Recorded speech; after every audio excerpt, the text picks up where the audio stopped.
everybody on the stream. Thank you for joining us again. Going to go live in about 20 seconds.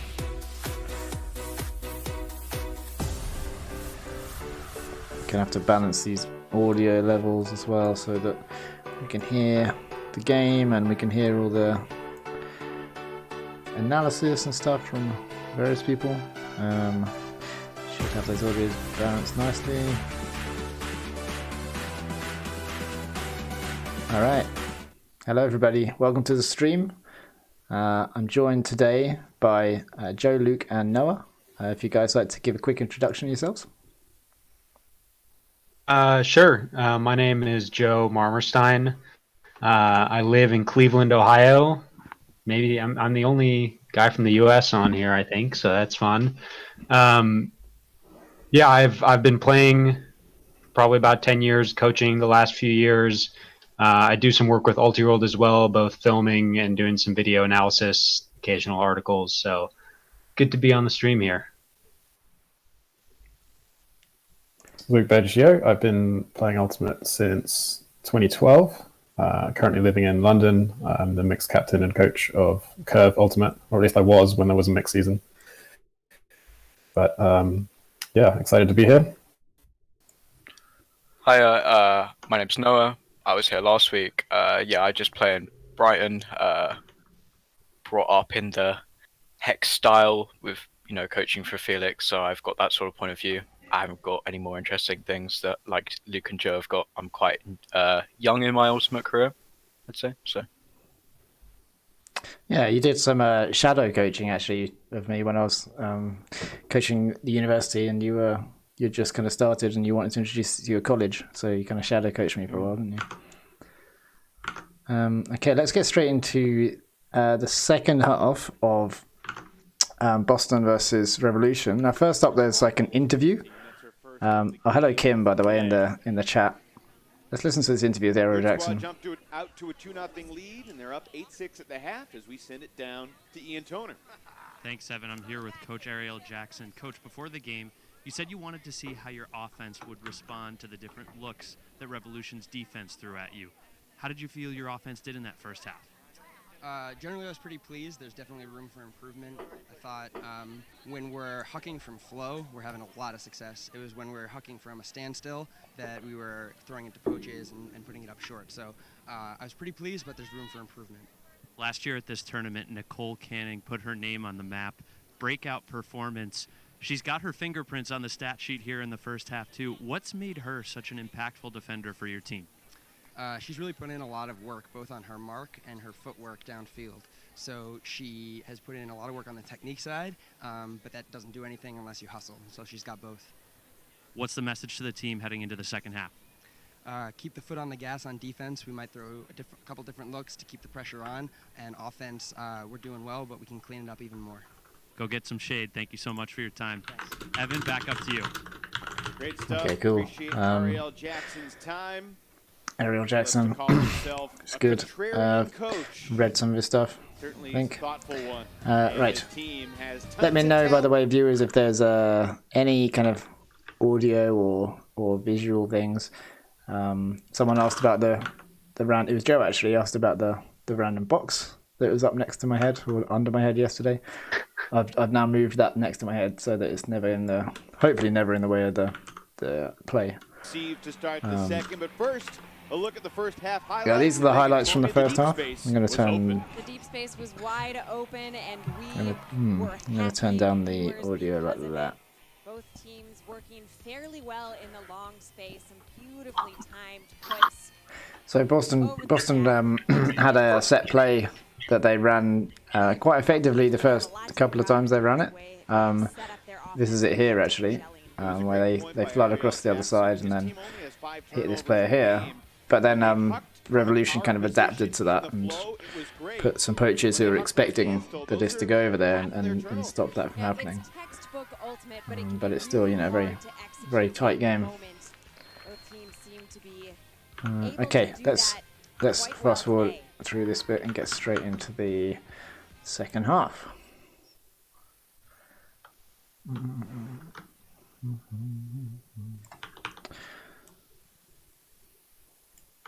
Oh, we have to listen to this interview as well. Yeah, Joe and Luke and everyone. I know you have to like fiddle. You have to like probably put on the audio from the stream whilst these interviews are playing. But this is Mauricio Moore. We have to hear what he's got to say. I'm joined by Revolution head coach Mauricio Moore. His squad trails Boston Brute Squad 8-6 here at the half. That's a familiar story this weekend. Why does your team keep finding itself in these halftime holes? Okay, so the big thing is before the start of the game, you had to like figure it out. I mean, you have to solve the problems in your brain, you know? Like you have to find what is this thing is gonna present, like it's gonna show up in the game. And that's a hard thing, you know? And we try and we work on it, you know, but there's some bubbles, you know, like, and I think that that's something that has been happening during the whole tournament. That's why it keeps presenting at the beginning. But I think the team is really confident right now, like feeling we're doing a great job. I mean, and it's not just a team thing, it's also my thing, you know? Like I have to do the same thing. And I was kind of angry because of some of the mistakes in the beginning, like, kind of angry. And I decided like, okay, we're here though. Like, look, son, like, it's fantastic. The game is fantastic, the players. So it's a day to have fun. Your team places a big premium on mental toughness. How do you train that when you're away from a competitive setting? Yeah, I mean, we have a really consistent like schedule of meetings for that. Like we meet together at least one time per month online. Like out of the meetings we have pre-game, pre-practice. Every single practice we have a half an hour mental toughness talk, and then 1 month, 2 hours about meeting when we put the, let's say, contents that we go through, like that we walk through. So that's the way we do it, and each person apply that to the game, but also to life. You know, like basically, okay, this is the trick. So it's not just like forehand or backhand thing. It's like, okay, how are you gonna apply this thing at work tomorrow? How are you gonna apply this thing at college? So they use those tools and practice it on school, and then they come to the practice and they already have a path.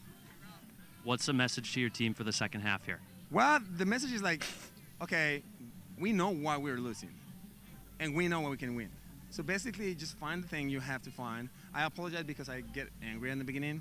Even the players, like, I didn't notice, like, and I said, it doesn't matter. I was angry, you know, like, so each person give your battle, give your internal battle, and go to the field and have fun. We're here because we want to have fun. So that's the big message. Mauricio, you've engineered some comebacks before. We're excited to see if you can do it again. Revolution trails Brute Squad 8-6. There's an amazing interview with Mauricio, which is put together by Ultimate Athlete Project, I think, Melissa Whitmer, where he talks a lot about the mental game and applying it to life as well. Joe, what do you think about him saying that they spend half an hour at every single training talking about like mental toughness? I mean, and I love it. I've never spent that much time, but I've definitely, with different teams, I've spent a lot of time, especially outside of practices, sending emails, videos, that sort of thing. It always feels like the kind of thing that you want to spend more time on, but it's tough to like find the time because it always feels like a trade-off, right? You like have all of these things that you want to work on, and it's tough to say, okay, instead of working on our zone today, we're going to spend that 30 minutes working on mental toughness, even though it might be worth the time more. Yeah, for sure. It's always a tough balance, which is why like half an hour at every training seemed like an awful lot. But like you can't question the results, you know, like they all go out and have a great time and are very strong mentally and, you know, never give up and can beat anybody. So right, we've got a turnover here from Revolution, so I'm just categorizing it. Sorry for the black screens. Who's had a look at this turnover? It's like this. It's just a missed throw, maybe. Yeah. Yeah. So the space is. It's Mosquera is kind of like zigzagging a bit. Yeah. So there's a miscommunication. That player that's right on the sideline, the near sideline there, really gets in the way there. Yeah. I think without that player and defender there, probably just an easy curl to the sideline. Yeah, true. Okay. Kind of a look what I found block squad with an early opportunity to extend the lead. Yeah, I recommend everyone tries to find that interview with Mauricio Moore. It's got really good subtitles on it, and he's talking like obviously in Colombian. And Zoo gives it to Groom. It's 9-6 Boston. But yeah, the subtitles are really good, and the stuff he says is amazing about mental toughness.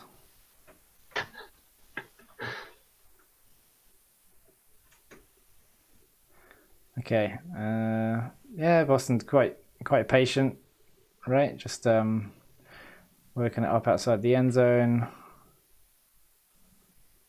Bit of handler movement, and then a well-timed kind of move over to the far side. Bit of face marking in the end zone.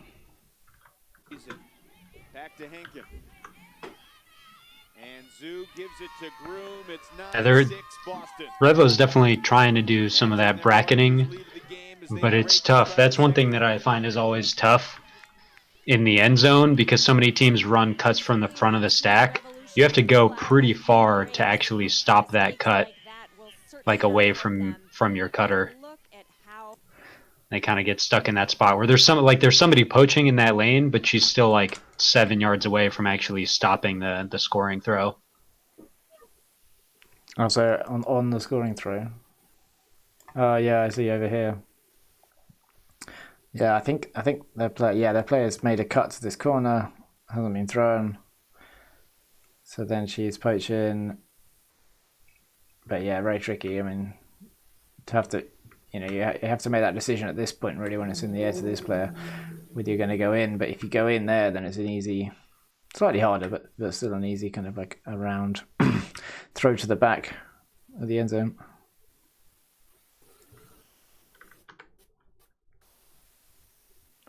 Amy Groom went to the same college that I did, WashU in St. Louis. Oh. My favorite players to root for. What number? Or 7 who caught that goal. She's been like top 3 player of the year the last 2 or 3 years, I think, by Ultiworld. She's very good. Cool. Definitely the best player to ever come out of WashU. How did you do in the college season when you were there? We were okay. We were like mid-level regionals. My senior year, we made the game to go to nationals against Texas and almost beat them, but came up short. Revolution coming out of like a side stack. Tough grab, worthfully side by side. Long on Cardenas, downfield for Galindo. Pick. Let's just have a quick look at the legitimacy of this pick.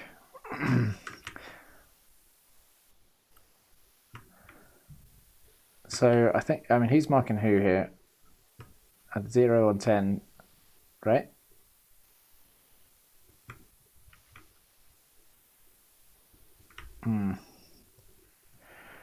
Okay, so Mosquera comes under. Her defender's trailing her deep by a long way, and in fact she started poaching over here to stop this. It's a little bit off the screen, but 10 goes over there, and I think the defender goes over to stop the deep. And then Mosquera cuts under, and that's where the pick is. Right? So I don't think that's a good call for a couple of reasons. Like, not really close to covering. So I think technically that shouldn't be called because it's not, you can't really count that as close to covering. But then like philosophically as well, the problem that I have with picks is that this defender has chosen to mark Mosquera in a particular way. Yeah, she's decided on her own positioning, and she's decided to take a step off to try and cover the deep threat from the other player. And it's those decisions that mean that then she's unable to take a straight line towards the person that she's marking. And so I don't believe the offense should be punished for that. Any thoughts on that, guys? I agree. That's the classic bad pick call. The too far away, but still calls a pick, and then probably recovers position way more than they should have. It happens all the time. Right. I've been neglecting reading the chat. Kevin Christian says that it was like a roll would have stopped the break score. So if there was like a switch between the handlers on that last point. Talking about Cammy making ESPN top 10. Is Evan Winograd number 2 on WashU's best players? Oh yes, and Joe, you've replied to it. Yeah, Kevin and I played together in college a lot. So we had some good battles. So he's asking about one of the other alumni from WashU who used to play. Right. Okay. Cool. I'll try and keep more of an eye on the chat. Yeah, I can keep an eye on it too. Let you know. Yeah. Group effort. Okay, so this comes back in. Bilingual Daniel Wong letting everybody know the stall count. Yeah, lots of space over there. And ankle breaking cut, yeah. Yeah. It's Manuela especially, I think, really loves making those cuts, just attacking the back hip of the defender. Cartagena up the line, makes a tough With grab. those. Worthfully side by side. Long on Cardenas, downfield. And Danny in the chat.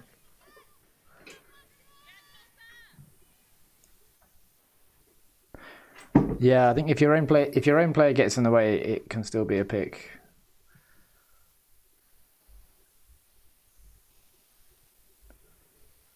Just watching the flow of that Revolution offense, it's kind of like you can see like almost a rotating kind of wheel, which kind of naturally happens, you know. But that always happens with the side stack. You go down this side and then you come under this way.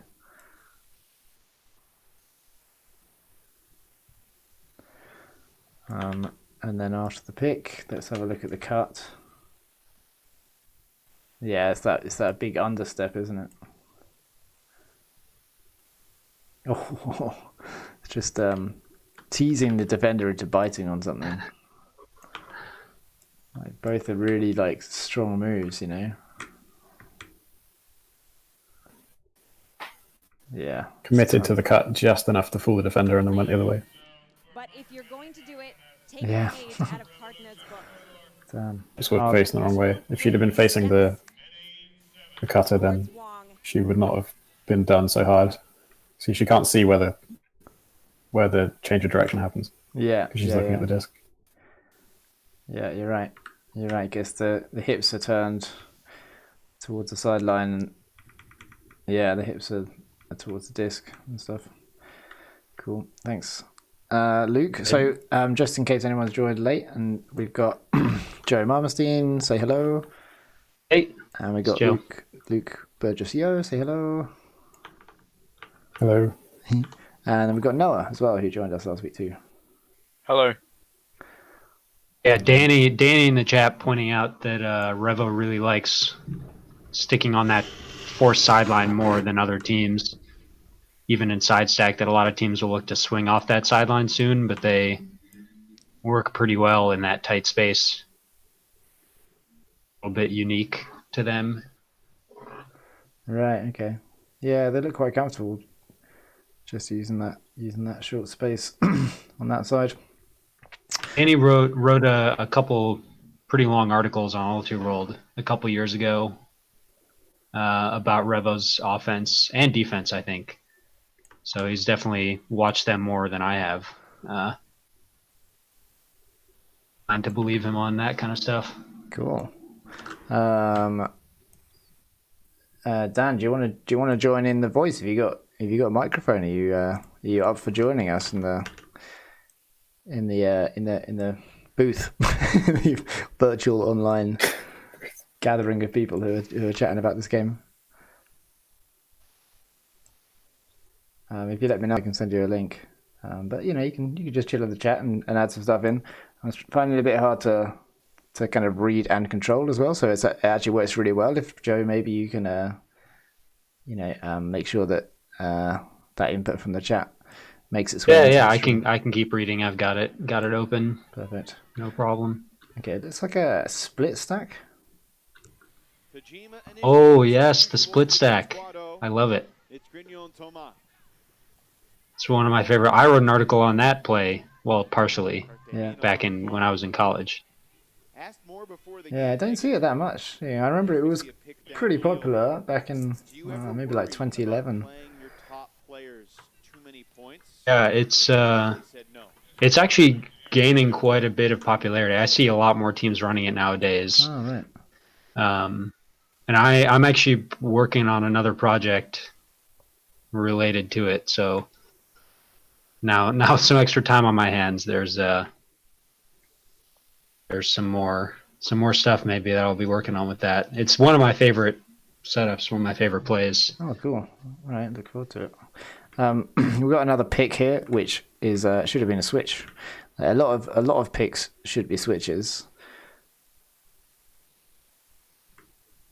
Yeah, like in this position here, obviously, I don't really need to explain it, but yeah, any player going under of these two should be marked by this player, and any player going deep should be marked by this player.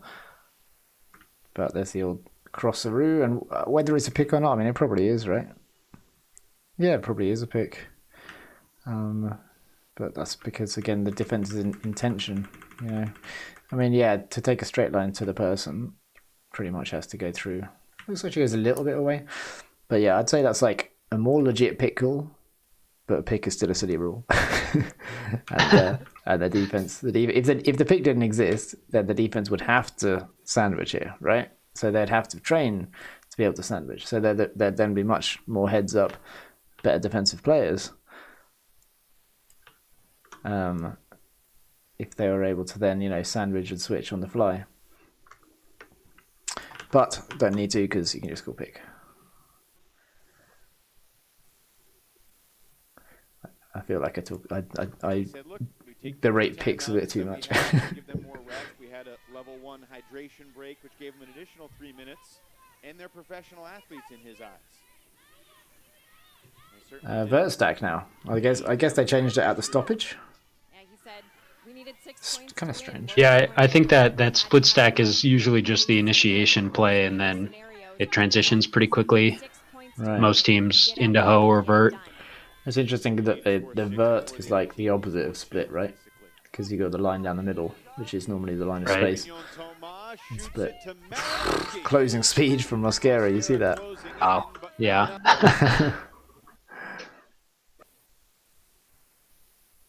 So really the score happens on the throw before the scoring throw here. And it's a epic break. Maybe not expecting the lefty. Probably is, but like high release over the shoulder to someone that's quite closely covered, really. But it's just such a direct pass, and then they're in a great position. You got all that space, even with Mosquera marking you. You can get enough separation. Oh, we've got a screen in the back. Kind of surprised that the mark couldn't seal that off, because the throw that first lefty break throw went up, and she kind of decided, I'm not going to make a play, I'm going to try to seal the break throw, but she doesn't really do that either, and kind of still lets it off. It's very, very kind of sharp angle as well. Yeah, I mean, she's obviously around, but I mean, it's a tough release point to guard. Really, it looks like she struggles to even reach the disc in that situation. Danny saying something about a few throws back that the Revo marks didn't adjust to the no dump vert setup from Brute Squad. Oh yeah, if we can. Yeah, I'm going back now. Right, here's the stoppage.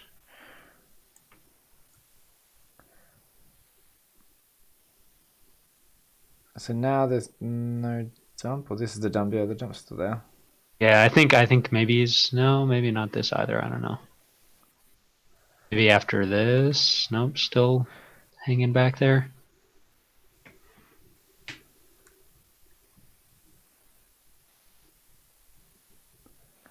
I think this is the one, giving up that inside maybe.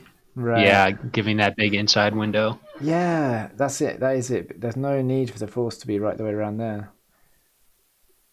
Right. Yeah. Got a nice spot down. Definitely, I mean, giving up, even if you give up the around and they lose more yards, is better.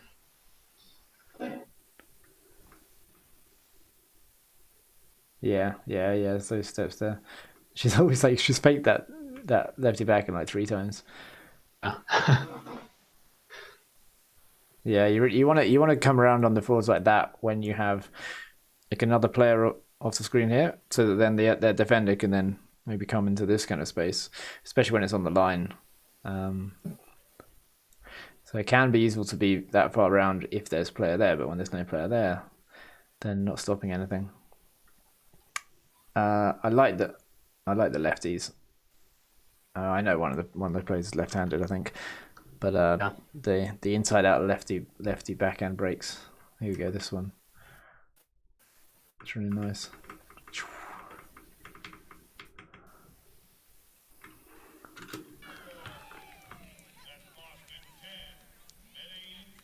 Credit to Grignon Thomas. But again, I have to highlight that was all from that was from fielding the pool, wasn't it? Like Mosquera on you, and as tight as she Look at the speed of Mosquera. You can't see it from that angle, but like she was like, a good 10-15% faster. Appropriate time to stay just one step ahead of her. Yeah, that's mad. Closed the distance. Okay, next point. Megan, I'm looking forward to having over the next couple of years is who are the players that you envision rising to that elite echelon, because you got to be the best of the best to have a shot to make that squad. Certainly Brute Squad has several of those. So even that initiation play is a slight difference, I think, from how a lot of North American teams run their side stack, where they're trying to get a big gainer, and instead Revo kind of hits those short ones to like the front of the stack, or handlers kind of making those cuts. I think that kind of catches Brute Squad off guard a little bit too, because normally you see that first cutter go deep, and normally they would come back under or something, try to get like as many yards as possible, right? But they're just kind of taking that quick cut, quick throw, just get the disc moving. Yeah. And then they go deep again. The person that went deep initially, and then they take the next under. I don't know why she doesn't go to the far side there. It looked like there was space over here, but she chooses to peel back. It's not, and the force is kind of straight up. And I think they transition out of it because at this point they're kind of in a just completely spread.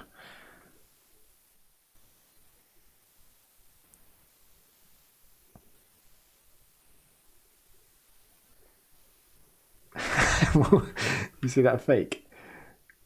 Just pulling the leg back.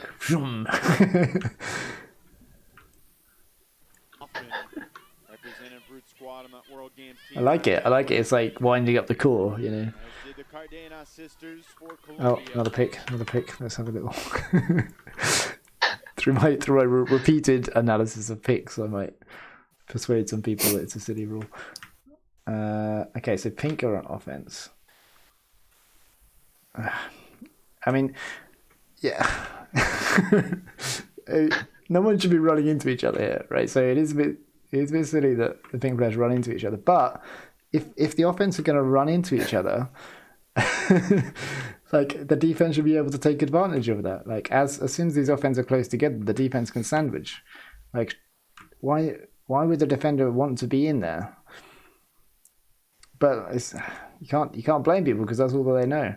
But the principle that I teach is that as soon as two players on offense are near to each other, you can use it to your advantage. So you can surround them. So you got to use that as like a trigger. Yeah, like as soon as you see them going towards each other, that's a trigger. Now you sandwich, and you're ready to basically like switch marks if the other one comes towards you.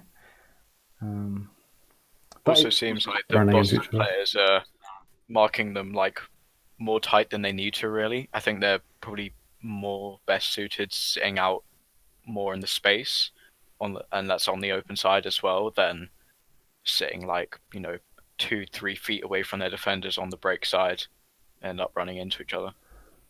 Yeah, true. Although that said, Revolution do get this dump pass off. So if they're away on the open side, then they could potentially cut. They continue here. It's also an example of players just playing defense with their heads down instead of watching the entire field, you know? Yeah. Yeah, true. And when you see that, you see those players get beaten. You see them not aware of where the disc is. You see them just wrong-footed, so that then they get a yard in the right place at the right time, the right direction. Yes, Kevin points out sometimes you do have that matchup thing. So players want to keep their matchup throughout the duration of the point. And that's interesting, because that's I think that's something that's becoming less and less true over time. I think way back at the beginning of Ultimate, there was like a huge disparity between the levels of players on a team. But now, as we get more and more players, and as we get better, then each team is like, players of roughly like more and more similar levels. And once we start getting to that point, then that's when you can start using more generalized principles to defense, in terms of like space and movement, rather than in terms of individuals and roles.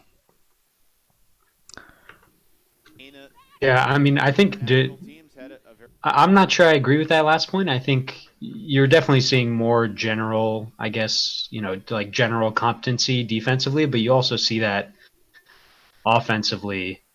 And there's definitely still a lot of specialization in both offense and defense.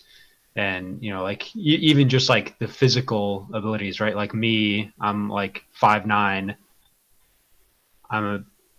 Can defend handlers, but if I get stuck on a switch guarding Jimmy Mickle, he's just going to go deep, and I'm going to have no chance at stopping him. So I think there's a balance depending on the personnel that makes that a bit challenging. And I wonder if as you see more teams playing more team defense and switching, if you'll also see more teams forcing those switches and then just abusing the matchups. Yeah, that would be as much as they can. That'd be an interesting progression. And there's also mixed as well.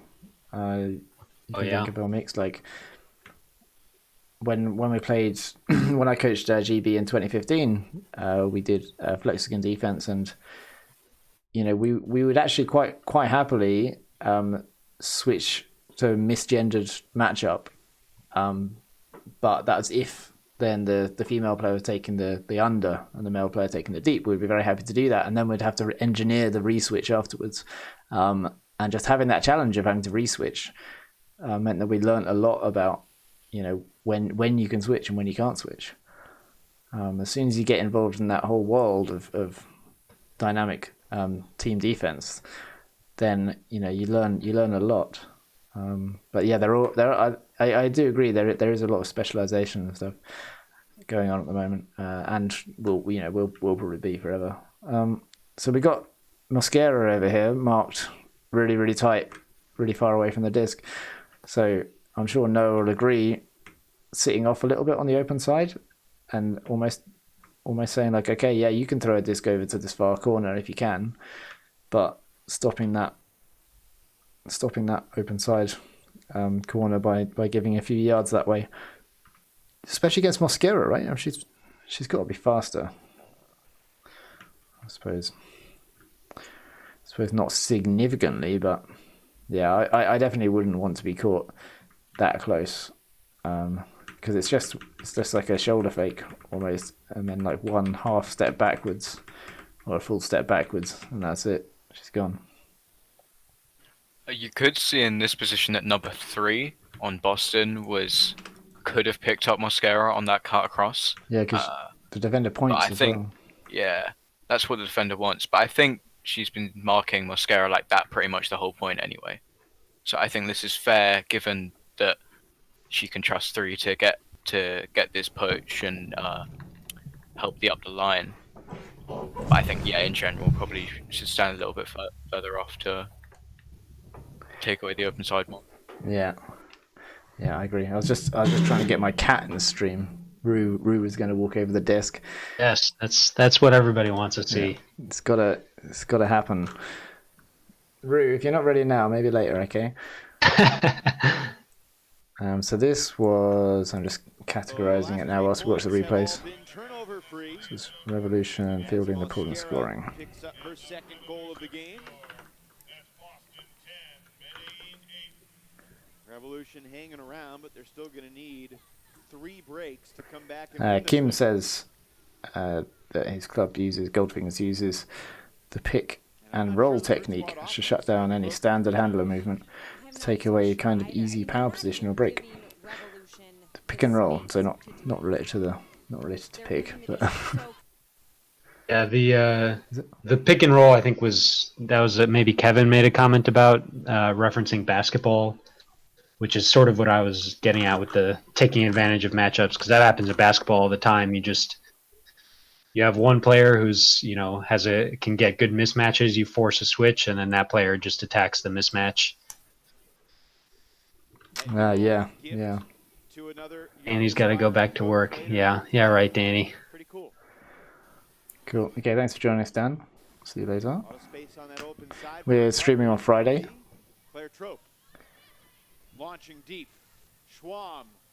Yeah, so like that kind of cut I think is a little more typical of the side stack sort of cutting that I'm more familiar with. I don't know if they were side or more vert.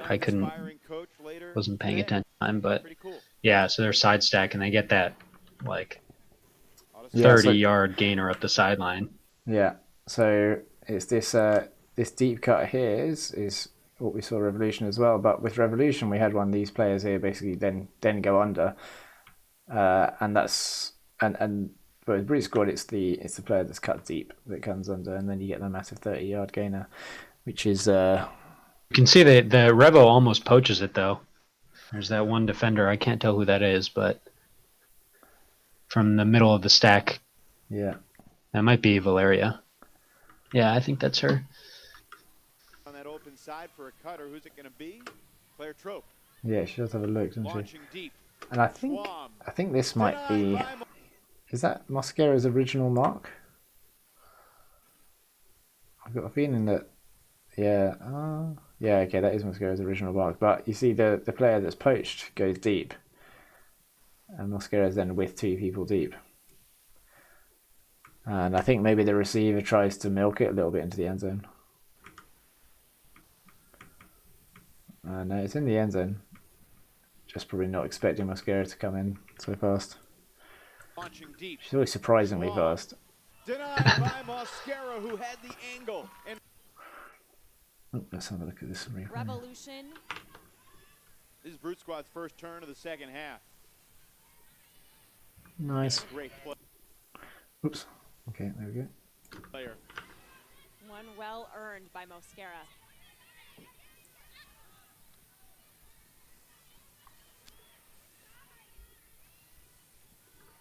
Four throws and Revolutions across midfield to Rojas. Back to Valeria. Waiting for a cutter. It's Forero. Tough grab made there by Mosquera.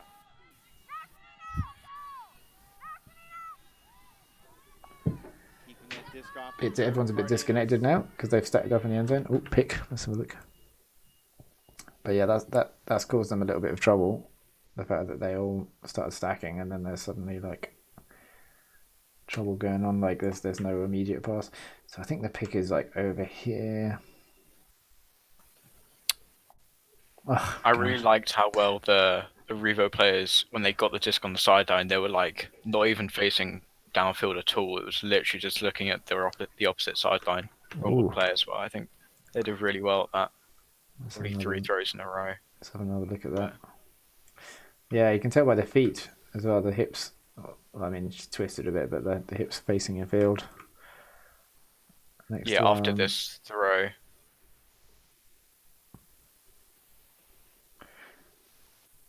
Just stepping out there. Looking downfield. Mosquera's looking downfield. And then comes the lay. Yeah, this pick over here is super slow.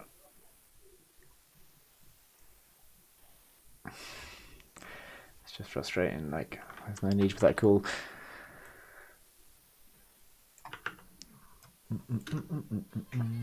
Okay. Begin set out break. Around continuation. I think that's another one similar to what Danny was talking about before. I guess it's a little bit different, but that inside out break, you have the handler on the break side, the defender poaching the around lane a little bit. Like the mark could have taken away that inside a lot more, I think. Yeah, okay. So the mark and that handler defender are basically taking away the same space. Yeah, it's true. It's true. And I think with the stack this far away as well, if they throw it back over here, you're laughing. It's like it's 30 yards until there's another player.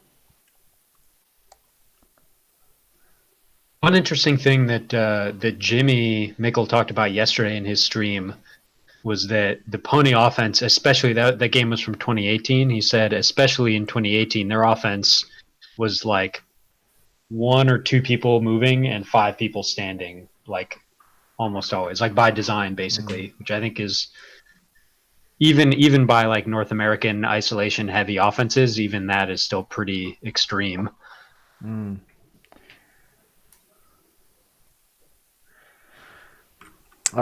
Something I try and teach players is that if someone's cutting, if someone's moving, then you don't have you should watch them. You know, you should, instead of thinking about making your move, you should see what their move is doing. You know, whether they're open, and then is the thrower going to throw to them? Like, you got to kind of, that's how you can get ahead of the game. As you said, Brute Squad's defense was tight. Revolution, so you shouldn't really ever have more than 2 people like going up, you know, making proper cuts, I'd say. They broke.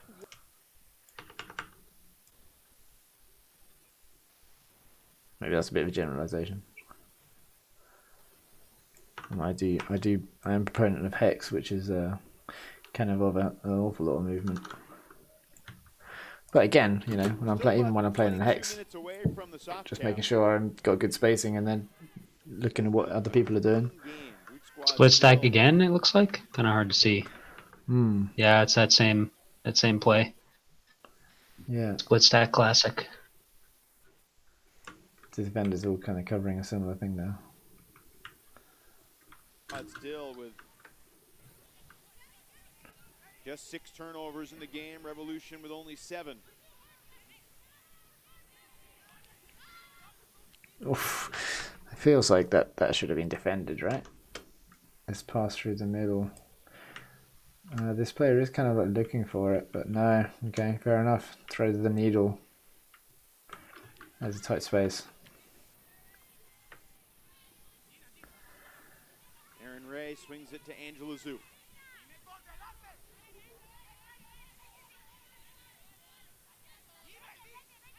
Deep shot. Open target. Grignon Thomas. It's a perfect throw.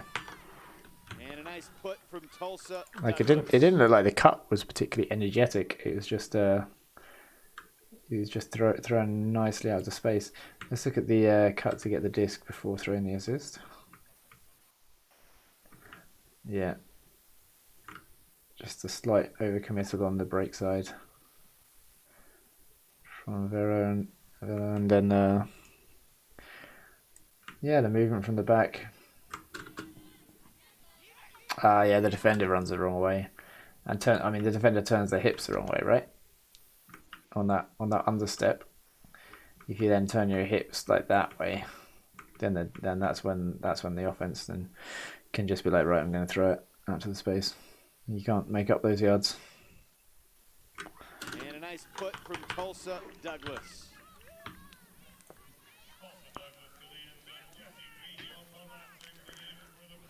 That was Boston fielding the ball and then scoring. Tulsa Douglas. She's got all the tools. Yeah, this is the hip turning. Oh, we can't really see it from this angle. Yeah, that we talked about earlier on. Okay, next point.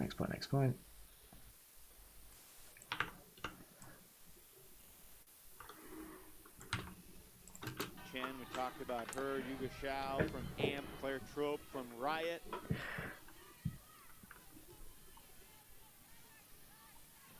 There are very few new spots available. Oof, didn't go. Thought it was going to go deep to Mosquera there. Pretty good mark there. Made that throw pretty hard. That's something Brute Squad I know spends a lot of time on. Ari Jackson is a big proponent of marking.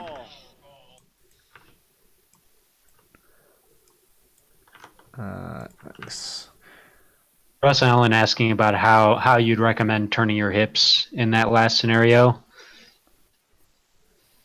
I think keep your hips pointing towards that player, until they get up to full speed, and that they change of direction is going to take a long time. Then, whilst they're doing their initial steps, they go one way and then they go the other. You turn your hips, keeping your hips pointing at them if you can. As soon as you, it's kind of like the footwork. As soon as you lift a foot up and then move it a distance enough that it twists your hips, and then you're kind of done for. But that's why I like those short steps and the shuffling. It's really useful, especially when they're just beginning their cut, in order to keep your hips facing the same way. Would you guys agree? Your hips should be facing whoever you're defending for as long as possible, and you should try not to commit your hips until as late as possible. I mean, I think there's something to be said too about that she just watched the disc for a little bit too long, but definitely turning her hips with the defender with the cutter would have helped.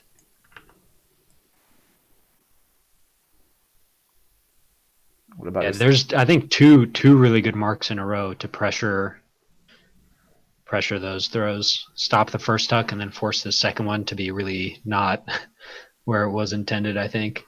Yeah, I think it's the leg. The leg almost puts her off. Yeah, because if she didn't have to turn, if that just went like further over this way, then it'd be fine. But there's a call on the plate. Do you think, like, on balance, though, good decision or bad decision to send that a huck up? I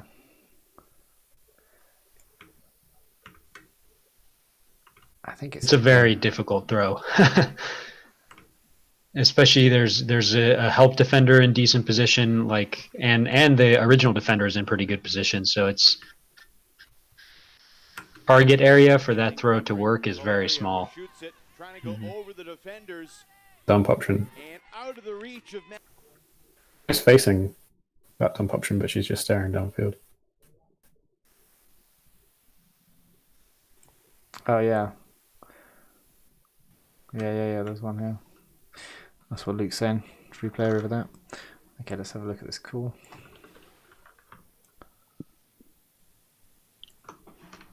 Hannah Henkin and Caitlin Lee.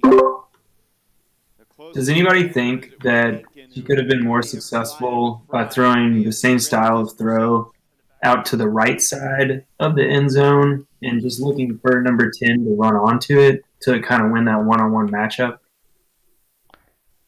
Yeah, that's what I think. That's what I think she was going for, and I think if it was a little bit to the right, I quite fancy the chances. Like that, even that kind of shape. Just if it was all just angled a bit to the right, so that it went more downfield and then faded left. I mean, I still think the defender has pretty good position on that throw. No, for that throw, but it's still small. Defender is really beat by that much. Yeah, it's one of those things. I mean, if you can get the disc to the right place, then it's going to work. But it's quite difficult getting that disc to the right place. Definitely, this force causes her to let go of the disc a bit early, I think. What do we think about this foul? Let's have people in the chat. So if you think it's, I'm going to try and make it standard. So if you think it is not a foul, so if it's a legit play, no violation of the rules, then put 1 in the chat. And if you think that it's a foul, put 2 in the chat.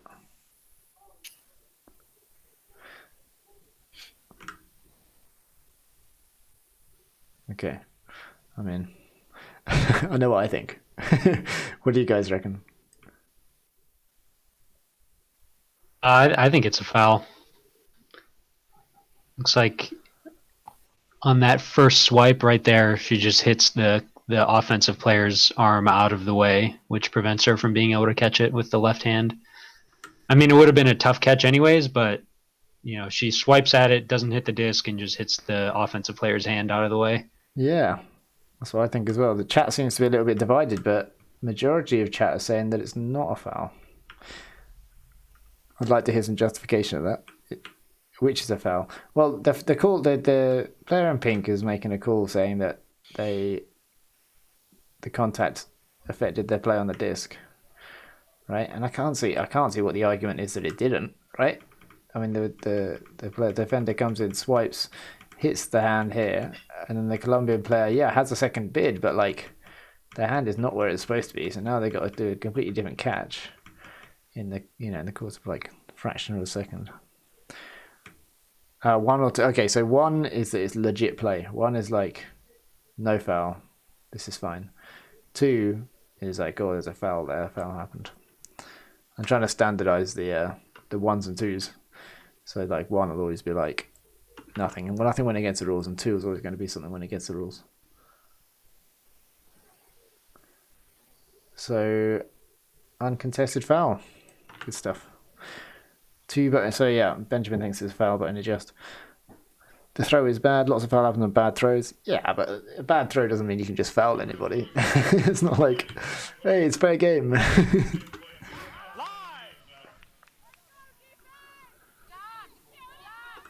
Fry initiates and almost turned it over. Manuela with a fantastic bid. What a catch. So that'll work. They're doing like a quite deep spread stack in the end zone now. Get the feeling that Revolution's not going.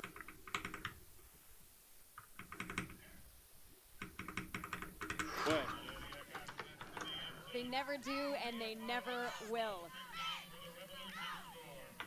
Santos having herself a game today. Yeah, she might be. Let's just have a quick look at the kind of setup. I mean, it's just a verse stack in the end zone, but it's like there's a lot of spacing between these players now, and the cut to score comes from like second last, I think, quite near the back. Can you go back to the first throw, Felix? Yeah, after the stoppage. But yeah, when the disc comes back in. Yeah, it's almost a miscommunication.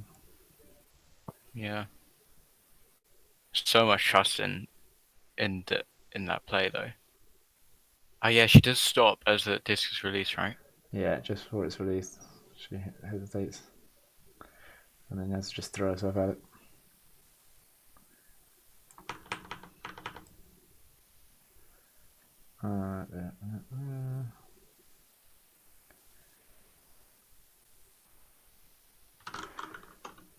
Okay. Start to finish. Oh, pulls out.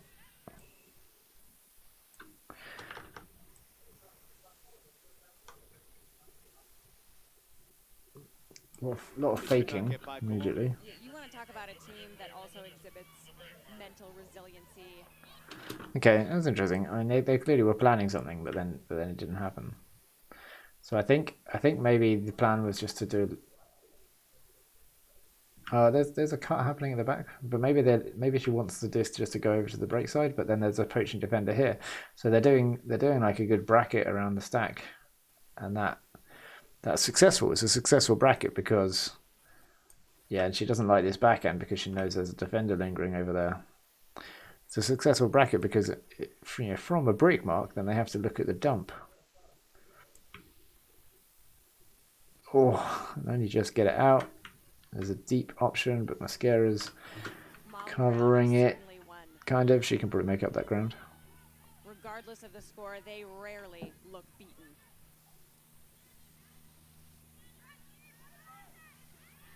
Downfield, there's that kind of lead inside out pass. And yeah, it definitely feels like Brute Squad has been using that inside window a lot. And I remember in the first half, Revo was doing some force middle. I don't know if they're still doing it or not, but I wonder if they've talked or thought at all about adjusting to take that away. Maybe give up more of the wide swings instead of those inside throws like that one there. Yeah. Kind of opens up a lot for the offense. Yeah, it's tough though. How do you think they should? Because this force looks fairly straight on, and it's not like they're heavily guarding the side. left-handed thrower makes it even tougher. Yeah, I mean face marking is gonna be punished by this, but it's kind of some tough angles when you got the disc on that side. I think they're forcing at least towards this side, right?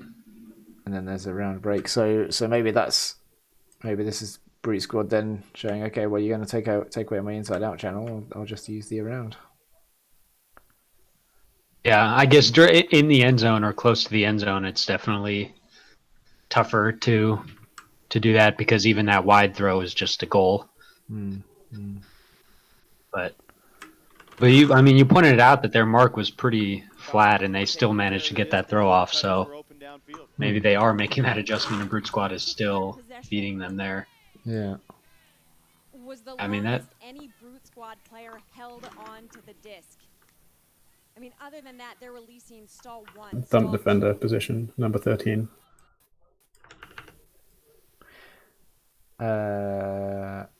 Dump defender position. Right, number 13. A couple throws back. On that inside lefty, I think. Yeah, the high release lefty. This one. I think it's a somewhat common positioning. I think basically you're trying to force the offense to make the hardest possible throw. Right, so you're not letting them get the free inside throw back to the middle, right? And especially if you think that your mark can be in a good spot, or the offense can hit that throw consistently. Maybe you're saying we'll get beat with that throw 10 times, but on the 11th time they'll turn it over or something. I agree. It doesn't seem to be working very well in this game because Brute Squad is continually completing those throws and getting a lot. They've done it a few times. Of benefit. Yeah. They're threatening the arounds and taking the arounds on the run as well.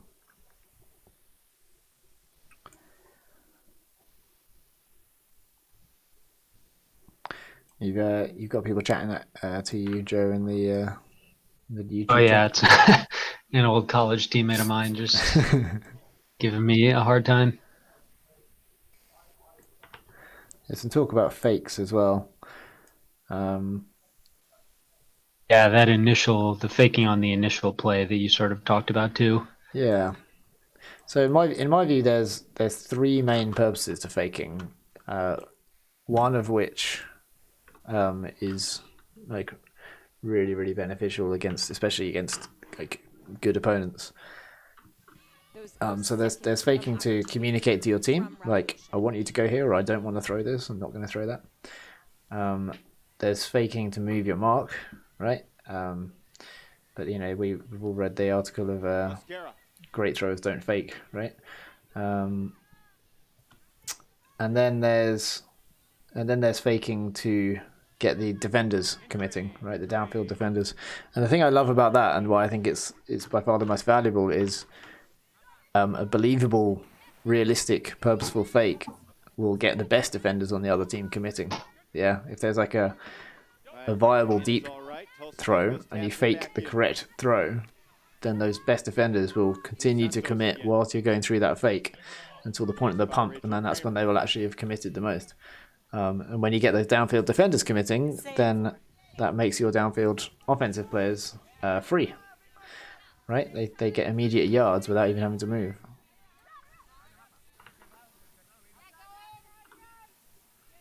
Yeah, I like that a lot. I wonder if going back to that point, off of that initial play, if the thrower sees the bracket and maybe subconsciously is thinking, maybe if I can fake and just see how the defenders react when I fake, not even necessarily actively trying to move them, but just see what happens and then can sort of keep that in the brain for later. Yeah. There's a good question from Kevin in the chat about you see teams that will have like a call for the mark to try to stop a huck, but he's wondering if we think we'll start to see plays or calls for the opposite, where he said there was an example where Mosquera had a matchup going deep, and maybe you have the defense say the opposite, let the huck go off, or even try to get them to huck, because you have Mosquera or whoever your big defender is waiting back there. It's a pretty interesting idea. I haven't seen that one before, I think.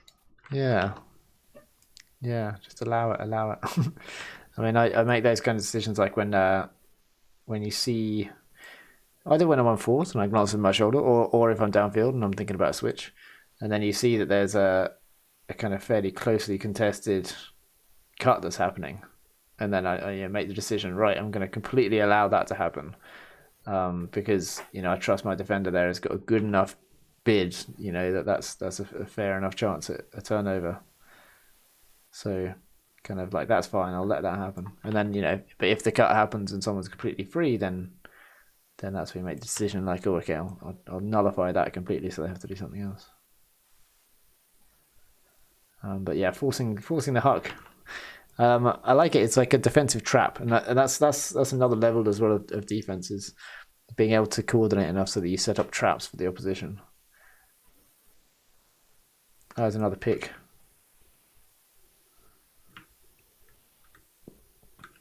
Again, it's this defender is in a weird position. So that defender is impeding this defender, so the offense is punished for that.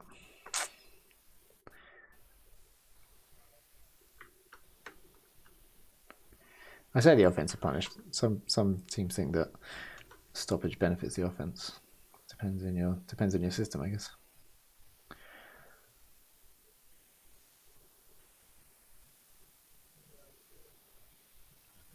I love this. She looks really disinterested, like just here. There's just one moment where she just stood there with the frisbee in her hands, like, no. You don't expect her to go score in a fraction of a second. Looks like the defender's just gassed at that point. Manuela and Cartagena. Okay, next point. Kevin's saying that. Oh, sorry. Go ahead.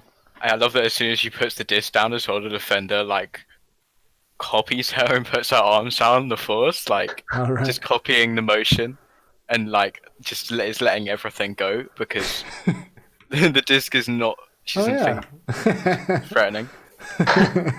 Thinks there's a call, maybe. Yeah. Could be. Yeah, that's a weird one. Because that is like so casual, and then she was like, "Oh, yeah, maybe she does think there's a call," and then her head's not in the game anymore, and the throw and go happens, and she hasn't really turned onto it. Nice spot now. She looks so bored. Kevin saying that when he played double wide, one of their thoughts with their 4-person cup was that the deep was baiting, or trying to make the deep shot look viable, which I think that kind of thing is definitely more common, or even in-person defense. You have like a defender who's baiting personally, but to have the mark sort of working in on that, I think is rare. I don't know if I've ever, I guess, done that or seen teams doing that I noticed. Well, it's pretty hard for the mark to know like when there's a deep cut. Right, you have to have some kind of call, yeah, or some kind of communication from the sideline, really, that spots that and helps the mark out. Well, when you've got a 4-person cup, and you kind of tend to force forward anyway a lot of the time, right? Right. So, yeah. When it's your whole team strategy, it's a little bit easier, but to make adjustments on the fly seems difficult. But will do for the first time with Seattle Riot this year.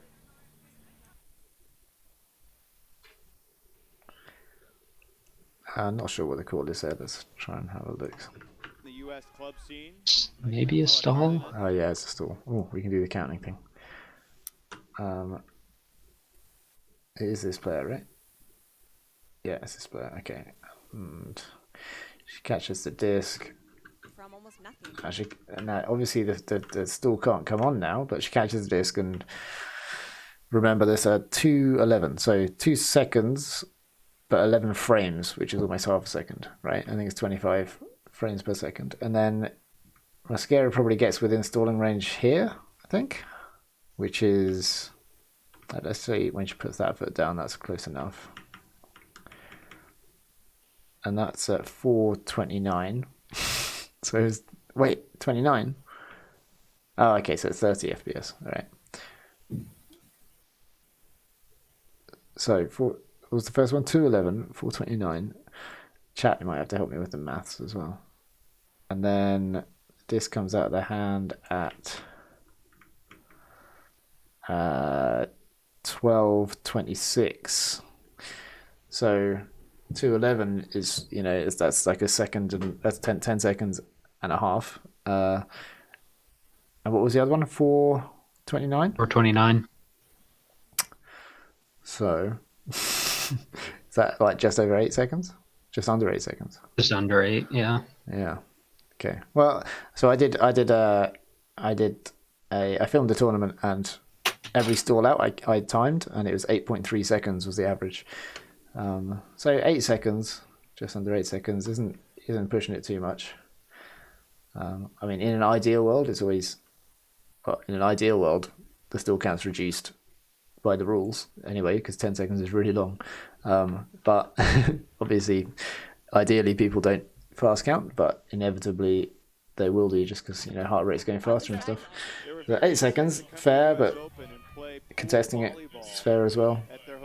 Obviously, it depends on when she actually said 10. How come she's got the disconnect for so long? Oh, because it wasn't contested. It was retracted. Okay, cool. Yeah, or maybe the observer made a call. I don't know. Oh yeah. Which one? No, it looks like retracted. They were very excited to come to the U.S. Open and play pool volleyball at their hotel that they. Yeah, so you can see that sort of aggressive handler positioning working on the first cut there. But then the mark is basically not flat enough. She's taking away the sideline, and then that second lefty is pretty easy. But, yeah. I mean, it's definitely part of the game plan. I mean, they're doing it on every single cutter. It's not just like on one handler or something. It's on everybody. Yeah, true. And it makes a bit more sense for that positioning because it was the front of stack cutter rather than right in dump position. So she's taking away that backwards dump throw. Yeah, and I think Boston are running this repeatedly as well. Look for that inside out. Look for the inside out. And you can see also, I mean, the other thing is that first cutter, number 10, she starts out in the sort of dump position, but sort of creeps up into that front of stack position. That's another thing Brute Squad does a lot with the disc on the sideline, is they push that first reset up slightly because it makes it easier to get certain throws off. It kind of forces the defender to choose, I think, a little bit more black and white, sort of this throw or that throw, and then they're able to take advantage. Yeah, I think when the force is away from the sideline like this, you really don't need a dump. I always feel superfluous if I'm in a dump position and the force is away from the sideline like this. When the force is towards the sideline, you could probably help. But when this is the open side and you got all this space over here, then you don't really need a reset. As coaches, do you think at this point Mauricio Moore should be telling his players to switch up like the whole giving the inside lane thing? Because it just doesn't seem to be generating like many turns. Or do you think they should stick to that game plan that's better, like overall? Play pool volleyball. What do you think, Joe? Their hotel that they've stayed at. Manuela Cardenas has I think if this was just a single game, I would probably be looking to switch it up, but this isn't the first time that they've played against each other, so they might be sort of basing a little bit off of what has worked against Brute Squad in the past, and maybe they're thinking, we think that if we keep at it, then we'll sort of get one or two chances at some point in the game, and that's all we need. as opposed to because the other way, if you adjust that positioning, you sort of give up the swings more, which maybe allows a conservative offense to just swing the disc a bunch, and they're going to feel more comfortable doing that.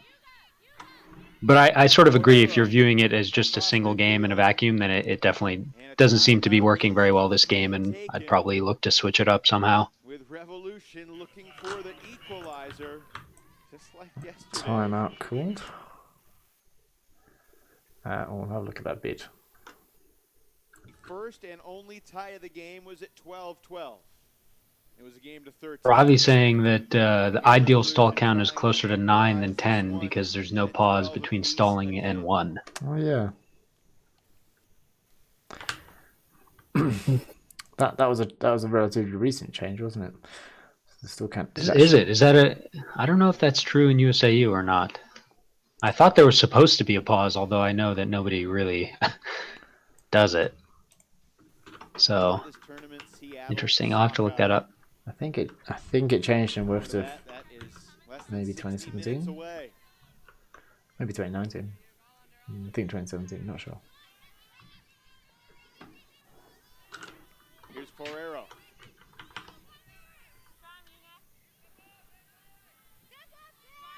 Shanique Crawford plays it back and a good swing. Rico. Cardenas to the end zone, not yet.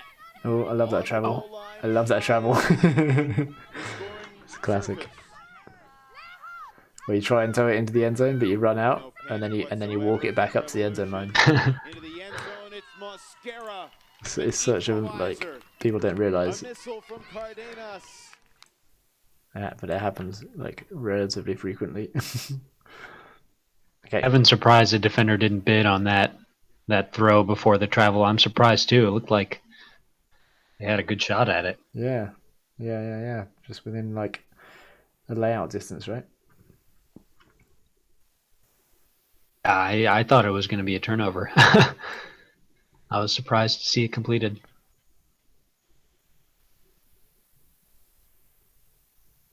Loads of space here. Good defense. Coming over and marking that side, but we should like there should be a player trying to hit that. It doesn't look like any of them are trying to hit it. They're getting their stack back. And this looks like a maybe 3-person type thing. Calling for the disc on the break to get this defender to be more honest. Oh yeah. She like slows down.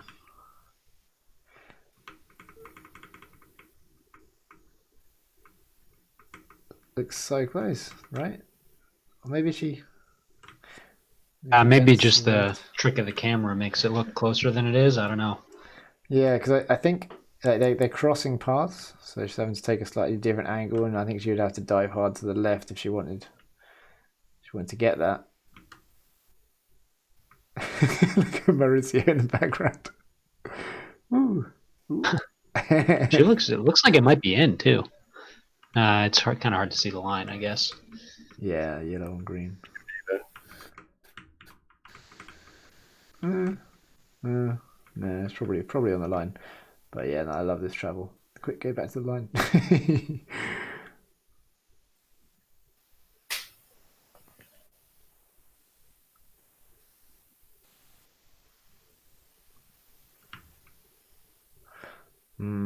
So yeah, I think Mosquera must be being marked too tight again. I think she probably does it by as soon as they poach off onto the open side, she's like calling for the break, and then they probably go towards, and then she's able to like power past them.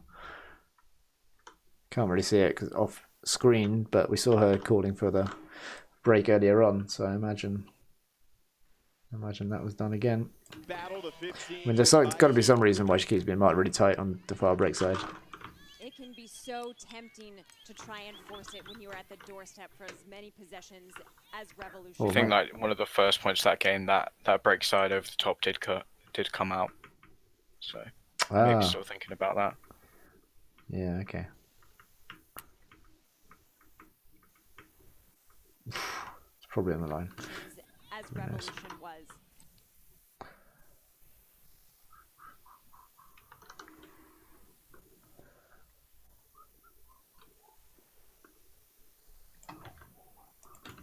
Toma and Canning.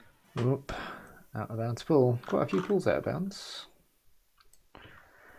Cleated up, jogging around. She's got her cleats on the sideline. Okay, 15, hopefully around 15 minutes left of the stream. We'll try and wrap it up in 15 minutes. I don't know what it's a game to. They want to preserve, make sure she's available for the rest of the season. Layout bid. Where does that bid come from? Let's have a quick look. Ah, I see. So there's an undercut here, and then the defender's like, okay, well, she's not even being looked at. What else is going on? And then sees that, yeah, the focus is on here. So then as soon as that cut goes up the line, she goes in there. And it's actually this player here that gets it. Yeah, so pretty unlucky not to get that. Now, where's the person that she was marking gone? Over here. Yeah, it looks like she has to then react, and it has to be like, I'm free, give me the disc. And she does it a bit here. Yeah, she's going deep. But like, there's other players over there. So I'd like to see her like immediately let's start calling for the disc and hit this space over here, because there's no way that the defender can get all the way over there. And then once you get over here with no mark, then it opens up the whole break side. Worthily downfield completes it. Grignon Thomas met by Mosquera. To Henkin. Pretty good job of recovering from Revo. Boston Brute Squad. People taking the nearest big threats and series of switches, basically. High release lefty throw. The stall was called. I really like this end zone defense. Basically saying, come throw the hammer over the top, come put something far side the end zone, like taking 5-6 steps off and just clogging all of that space. Because they've got really quite a lot of space on that break side. Like there is an argument for a throw going up at some point, and Bruce Squad just haven't really done it yet. It's really good to see them be forced to do it. If you look, all 7 of the defenders are in this little area here.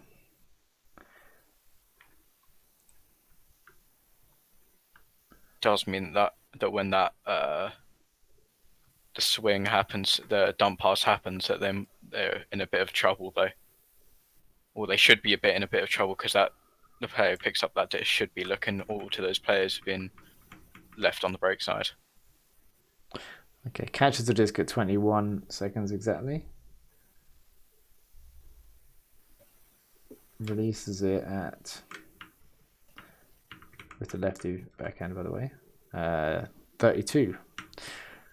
In fact, almost 33. Yeah, 32.95 or whatever. So that's 11 seconds. Almost 12 seconds. That's mad.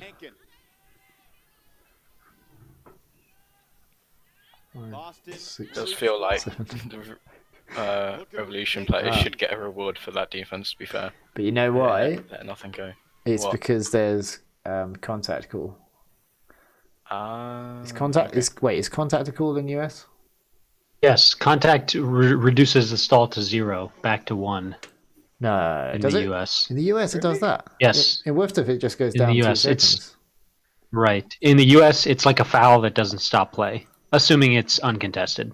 Yeah. It's a foul that doesn't stop play in WIFTF, but instead of going down to 0, if it's the first stalling violation, then or like marking violation, then it just drops 2 seconds. Right. In US, it's different. Because that would make sense in this, because you see when she pivots here, there's contact, and it looks like there's a minor discussion, and then the stall's 12 seconds. How about that high release lefty throw? The stall was called, however. Yeah, so I wonder if that's what the discussion's going to be about, because it's still, it definitely wasn't 10 seconds after the contact. No. But also, well, no, it's US Open, so it's USA. Yeah, but then Colombia would have mostly played WIFTF rules. Well, Ravi's saying in WIFTF it's also down to 0 now. Oh, really? But I'll take his word for it. Guess Ruben thought there was too much fouling on the mark. Contested. Woof of the first contact violation goes down to 0. Right.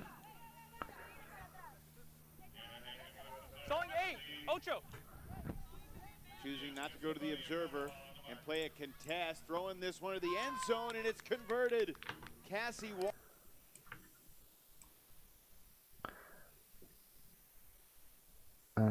Okay, so this comes in. Wait, is it? So it's going to be on stall 8 or stall 9, right? Stall 8, yeah.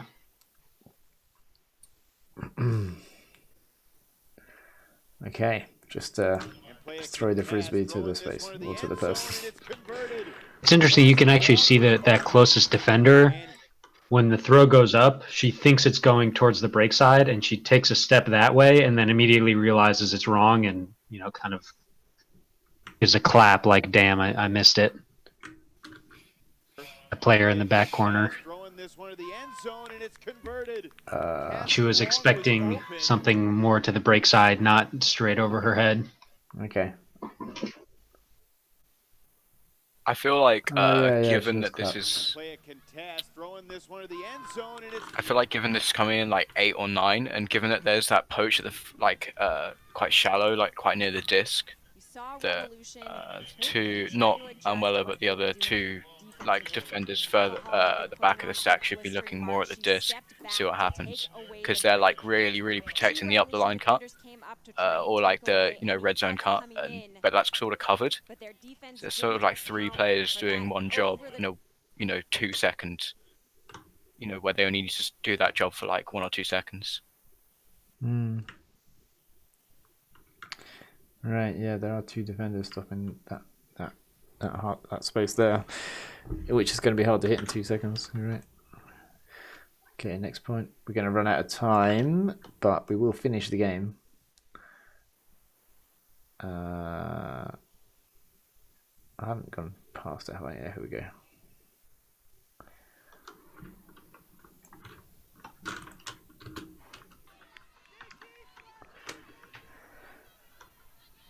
Like isolation side stack, but this player isn't active. Maybe they're not supposed to be over there. They come back over now. Cartagena for Manuela Cardenas, picked up by Lee. Here's Mosquera.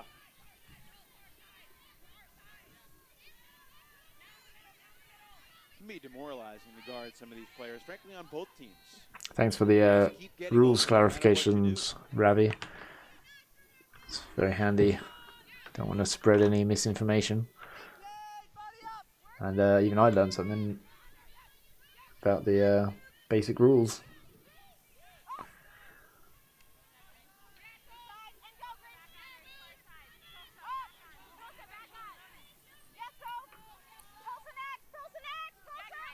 Good clean offense. Where's the scoreboard gone?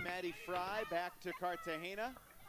Oh, you know what? I think I think this is when they had some like pretty major failure in their replay system. They lost a scoreboard. I think they might have lost ability to do replays. I remember this was a huge mess. Like the truck that had all that equipment like lost power or something like that. Right. I don't remember exactly. I was at this tournament filming with Ultiworld, but obviously we weren't doing this game. But I remember hearing something about it. I think they lose the scoreboard and then they're able to like bring it back up, but it's not. It's like minimal, something it's like drawn on. Like Charlie's just drawn it on paper. And well, this was ESPN, so really? Charlie's not. Yeah. Oh, of course it is. I've seen the ESPN logo 100 times in this game.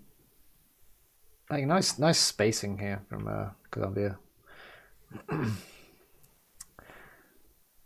Yeah, I'm heavily involved in the filming of European tournaments, so I know what a nightmare it can be when one of the systems goes down, and what an effort it is to kind of just get everything working all at the same time in the first place. Yeah. I mean, I don't know what kind of setup you all have, but the ESPN setup is like a literal trailer with all this equipment, and I think maybe it like overheated or something. It was something crazy. It does look like a very hot day. So this defender here just gets like just getting too close, really. Like it's these 2 or 3 steps here, and maybe they're expecting them to clear out, like and fully clear out, and there's someone else to cut. But no, they just take that overcommittal and punish it. Oh, they've got replay still, but maybe I could be getting it confused with something else. there's definitely no scoreboard. So. Yeah.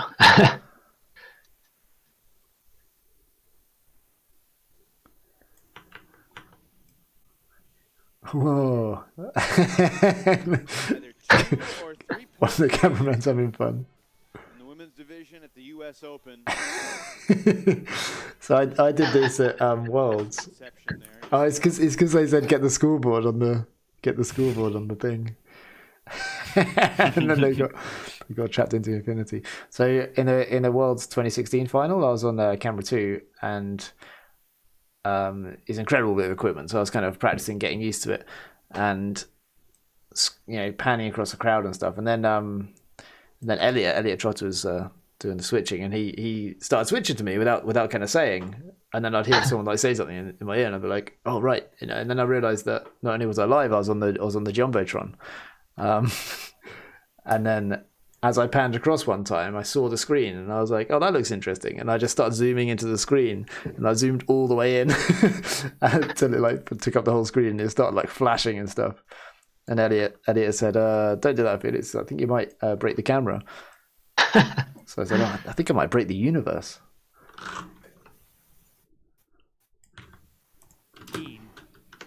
Things stay tight. Boston coming out of... Can't see what it is. I think it might be split again. Yeah, it's a split stack. Yeah. It's that same classic play that everybody runs. Still a game to 15 right now. If one team can score the next Your favorite? Is my favorite.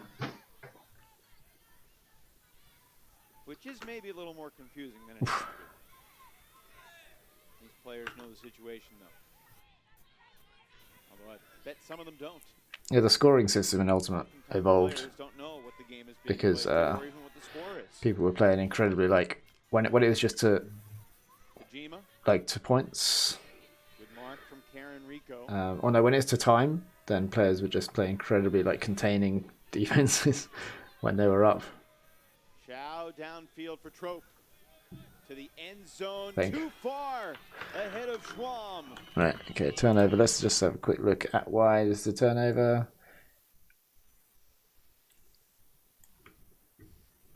It's a fair cut. The defender doesn't. Yeah, the defender takes a back step, but then it's quite tight, and it's just an overshoot. At critical time, 13-all. Just the 8th Brute Squad turnover of the game. Going straight to the back of the end zone rather than towards the sideline, because the space is just getting smaller, making the throw harder. Right. Trope is struggling to connect with her teammates today. Split stack. Middle of the field open. Everyone's doing split Mosquera near stack. the goal line. Right. Bouncing on the mark. Oh. Rejects the high release backhand from... Damn.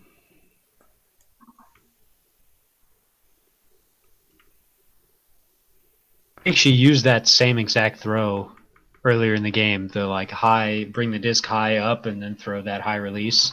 Right. Yeah. But they were ready for it this time. Yeah, no, she's clearly expecting it. She throws it into her arm. Her arm doesn't move. It just disc goes into it. Wow. Yeah, that's high level when you're playing against the same player all game, and you learn their release points and then get your hands there before they release them. What a huge defensive play from the lanky Brute Squad cutter. Good bid on the D. Feeling the pressure, but Brute Squad retakes the lead. What a sequence. Boston up by 1. It's just a Here's replay of the point block. Yeah, look, she gets her arm up and then the disc goes into it. So yeah. Kevin relaying a message from Danny Runzo saying that she sits on that throw for too long. Basically, she pivoted and then waited and kind of held it there for a second. Right. Yeah. And then that let the mark get there. Yeah. To look at the stat sheet. So there's enough space to go low, but there's enough space throw. To what? Rather than a high release backhand. Because throw the mark's arms are up so high. Oh, to throw low, you say? Yeah. Oh, on Mosquera's one, yeah. And probably here as well. Yeah. Yeah, this could have been way out to the side. If he gets a good bit in, you know, that's good elevation. But it's a really nice catch. Oh, since I don't have the game audio on, what the game situation is here?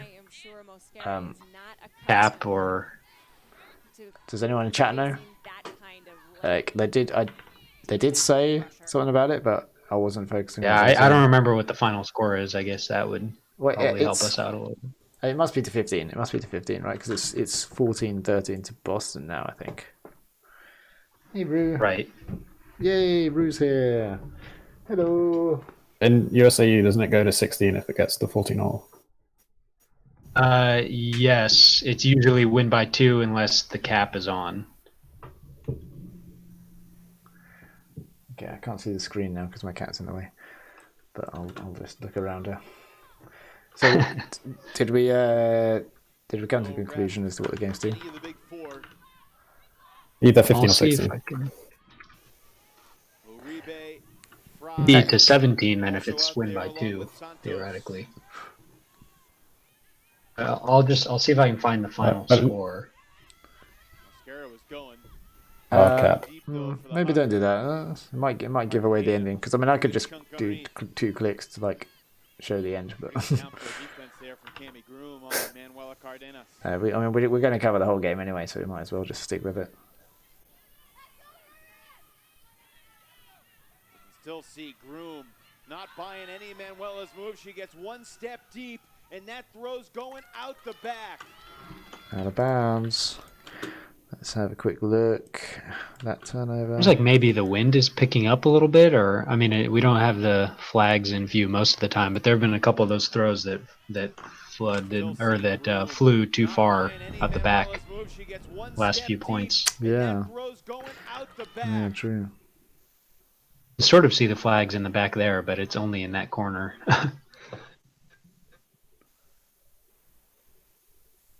Yeah. Is the decision good? The decision's okay here. But as Luke was saying, there's like very little space over here. I mean, you can't really see whether she's kind of going straight deep, but like you almost want to angle away from the sideline here. But yeah, it's a very small space to throw to. She's too close to the sideline to start with, and a bit too deep as well. That's also probably the best defender on Brute Squad. I mean, they have a lot of great defenders, but Cammy is definitely one of the best ones. That's another thing you got to keep in mind when making that throw. It's got to be perfect. That was really nice movement. Look how far that force has got to commit on that. I really like this just a sequence of passes. And then deep cut's very believable. Well, I mean, it's on. The bluff. Evan called it the backhand bluff. Damn, that was a good cut. Totally sold the defender. Quick look at that one off the front of the stack. Open, break, and then back to open. Tight stack here. No bracketing going on. Inside break. Real tight, hard inside break. Brute Squad began in their goal line, now just shy of midfield. Patience from Brute Squad. Here comes Wong from the stack. It's like a half. Didn't look really like she was sure of a cut then. So it's really good not to throw it. Travel. Carefully into the red zone. And a travel call. Yeah, she could have slowed down quicker. Ah, yeah, play stops. And resumes. Not anymore, but Oh, okay. back in 2019. Yeah, that's one of the big updates that they made to get in line with the whiff diff rule. Ah, nice. Was that in the 2020 rules then? Yeah, the 2020 to 2021 rule set updated that travel. What rules are the most different now between USAU and whiff diff? Between the two,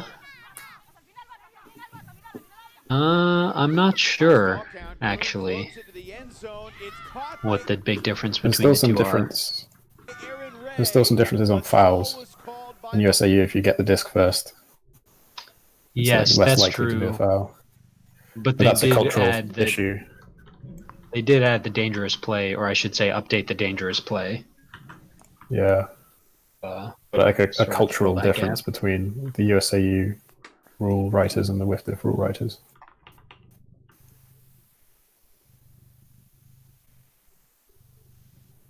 Okay, so we've got another stall out here. So she catches it. Seems pretty fast. On 1:36. No, so it's 0:13. So 0 with 13 frames. 0 seconds, 13 frames.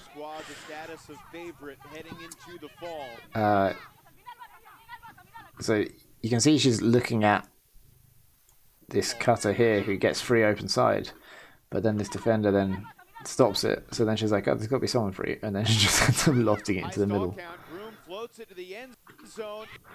So let's see the release point. What did I say? 13 seconds passed, and it released at 9:09, 13 frames. So just under 9 seconds. That's very close to a stall. Yeah. Yeah, I mean that's probably legit. But like, obviously it depends just when they say the 10. But yeah, it looks like the defender calls it pretty early too. Overturn, that would end it. The observers will converse. The spirit's been pretty good so far. You'd expect it to. I don't know. It's...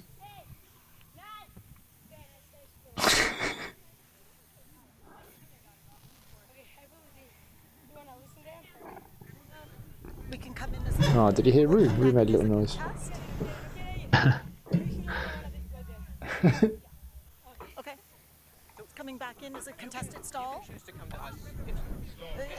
Yeah, they know. Yes, you can ask me. Yeah. Okay. I think I remember there maybe being. Okay, maybe not. The ruling is that she got the disc for the stall, so there is no stall. Oh. So then it is a goal. Oh. Oh. That's the end. Yeah. All right, I'm going to turn the volume up so we can hear this full discussion. By Manuela Cardenas. That's mad. What a crazy end. And let's have another look at it again, actually, just so we can see. Heading into the fall. It looks like she must call that so early. Like she probably calls it there when she jumps down, right? I don't know. I mean, I'm guessing. Maybe we can. Yeah, from her body language, that looks like it. Yeah. I can hear some noises. I'm trying to work out if one of them's her saying 10. Favorite heading into the fall. Not sure. Because there's one that could be the 10. Status of favorite heading into the fall. It's hard to tell. I don't know if the cameras would pick that up over the sideline talk. A stall was called by Manuela Cardenas. If the stall is overturned, that would end it. The observers will converse. Yeah, Kevin's saying she should have just left it contested because she almost did at the last second, decided to go to the observer. Yeah. I remember there being a lot of discussion about that.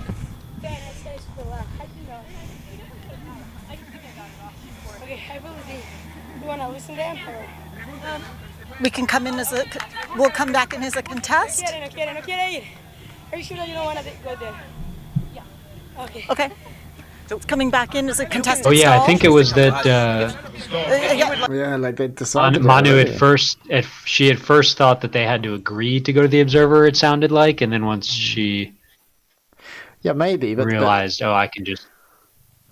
There is the I trust you motto, Colombia. So it could easily have been like, I trust you. So if you don't want to go to the observer, then let's not do that.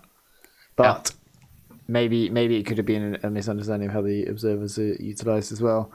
But then it sounds like they'd come to a decision, and then the male observer steps in and says, "You can go to us if you want." So it's coming back in as a contested stall. You can choose to come to us. Do you want? Yes. Evan's saying, as offense, you almost never want to go to the observer. As defense, you almost always want to go to the observer. My ruling is.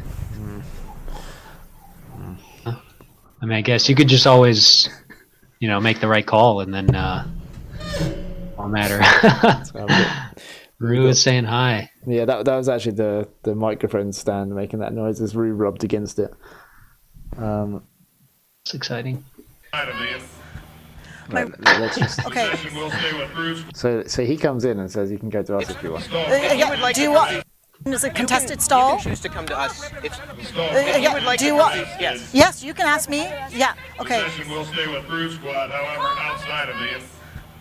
My ruling is that she got the disc for the stall, so there is no stall. So then it is a goal. An anticlimactic finish, but Boston Brute Squad will celebrate another U.S. Open title nonetheless. Oh, she's pissed. I mean, you would be there, right? Wouldn't you? Nonetheless. Her sister there, actually. Manuela, might be. It's hard to tell. From a cost-benefit standpoint, should have played it as a contest. Sister. Oh, I mean, Mosquera should have got that as well, right? Just barely floated over.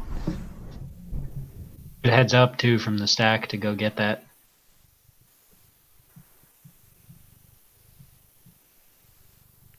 Yeah, no, she couldn't get it.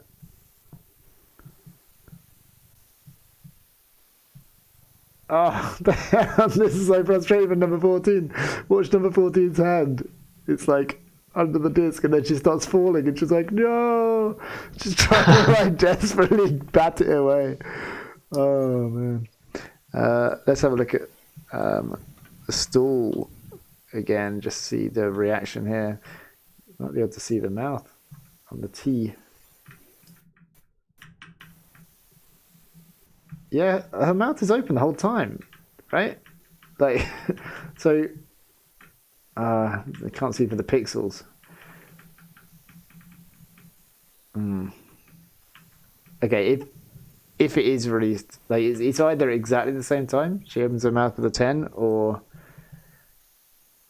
she's got her mouth, like she's said 10 already, and her mouth's still on the air of it. But she seems so sure. Oh, here we go. Another angle. I can't see. Not enough pixels. Final goal and Brute Squad breaks. All right. Any an entertaining women's summarizing thoughts? Boston victorious. Joe? Really good game. Great game. One watching again if you want. Yeah, I mean, I think how to set up your offense. He talked a lot about the handler positioning and the marks for Revo,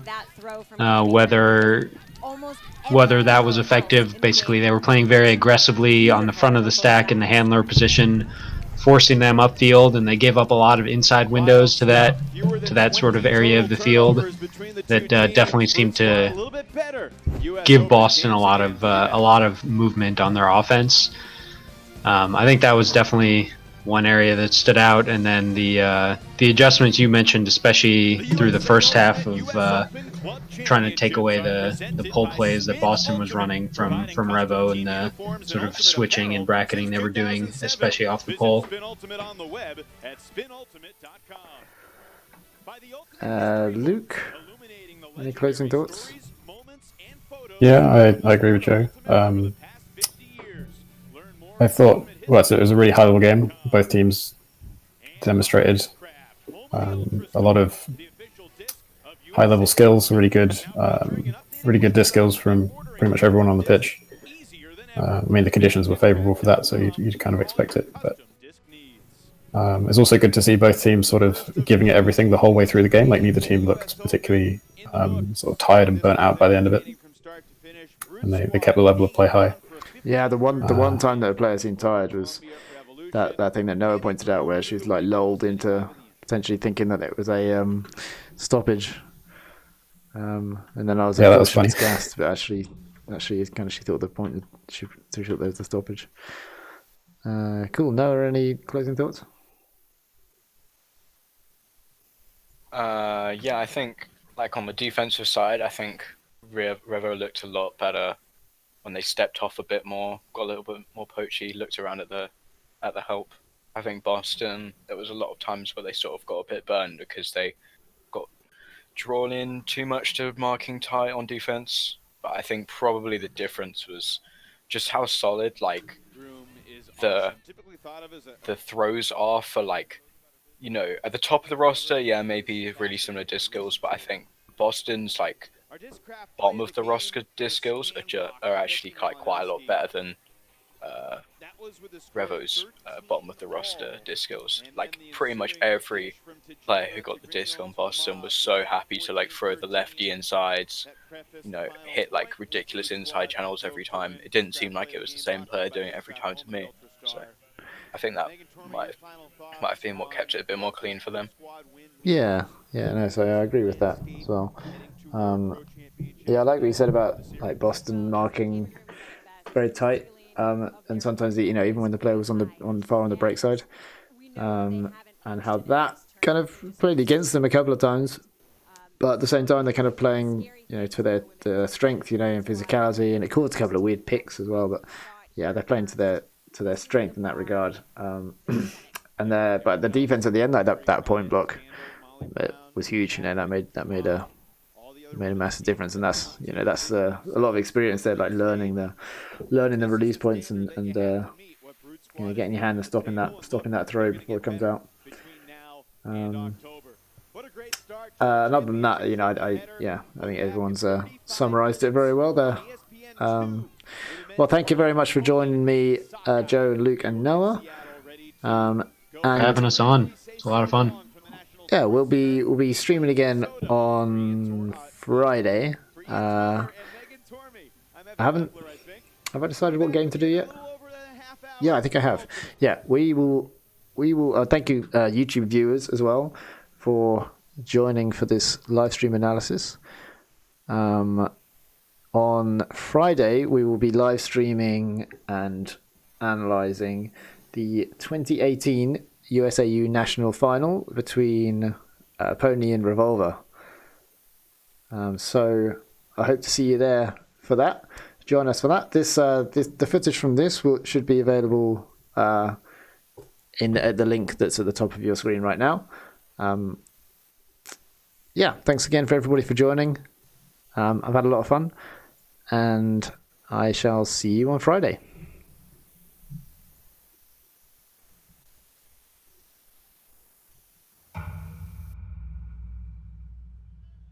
Oh yeah. Yes, you're good. Yeah. Oh yeah.